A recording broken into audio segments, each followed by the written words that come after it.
voilà la configuration que Birkeland a vue, la première qu'il a observée, avec laquelle il a découvert le mécanisme des aurores polaires. Des électrons sont éjectés par la buse, par le canon à électrons. En approchant près de la sphère, ils se mettent à tourner autour de la petite sphère. Et puis, ils font des collisions dans l'atmosphère. Ils rencontrent l'atmosphère, il n'y en a pas beaucoup, mais ils la rencontrent quand même. Il y a quand même des collisions. Et ces collisions donnent à l'électricité un mouvement vers le nord et vers le sud. Et ces électrons sont précipités vers le nord et vers le sud de la petite sphère, autour du pôle magnétique.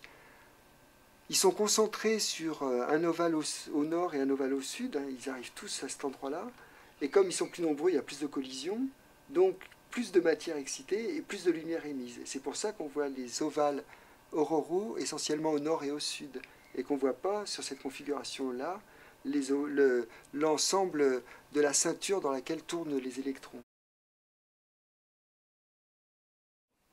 Donc voilà une nouvelle configuration. Cette fois, la petite sphère est l'étoile. C'est elle qui émet l'électricité.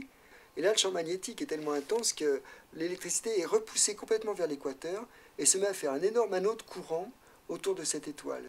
Donc l'électricité tourne autour de la petite sphère. Tôt ou tard, elle vient se déposer vers la grosse sphère en créant une ceinture de rayonnement, une ceinture de radiation qu'on appelle la ceinture de Van Allen, du nom de celui qui l'a découverte parce qu'elle existe autour de la Terre pour de vrai.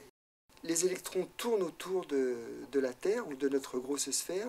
Et là, rencontre du gaz, il y a des collisions, et au gré des collisions, comme des boules de billard, ça leur donne une autre direction qui les fait aller vers le nord et vers le sud de la sphère.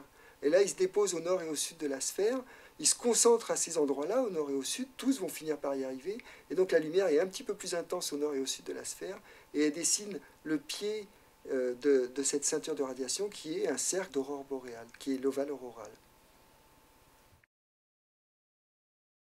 Dans cette configuration-là, la grosse sphère est une étoile, c'est-à-dire que c'est elle qui envoie l'électricité vers la petite sphère qui devient une planète. Avec la configuration magnétique, c'est-à-dire les deux aimants qu'on a mis dans la grosse sphère, on voit que l'électricité, elle est évidemment émise par l'ensemble de la sphère, mais elle est comme repoussée par les pôles magnétiques. Et au pôle magnétique, il n'y a pas de lumière, parce que simplement l'électricité, elle n'est pas éjectée par là, elle est repoussée sur les côtés.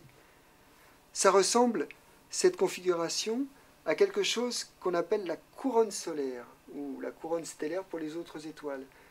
De fait, dans la couronne solaire, il y a des endroits plus sombres, où il y a moins de vent solaire qui est émis, on les appelle les trous coronaux.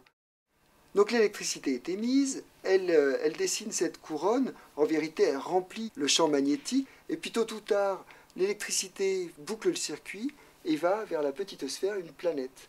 Et là, de nouveau, on se retrouve dans une configuration que Birkeland avait rencontrée, c'est-à-dire des électrons qui tournent autour de la planète, et puis au gré des collisions vont être dirigés vers le nord et vers le sud et créer des ovales auroraux au nord et au sud.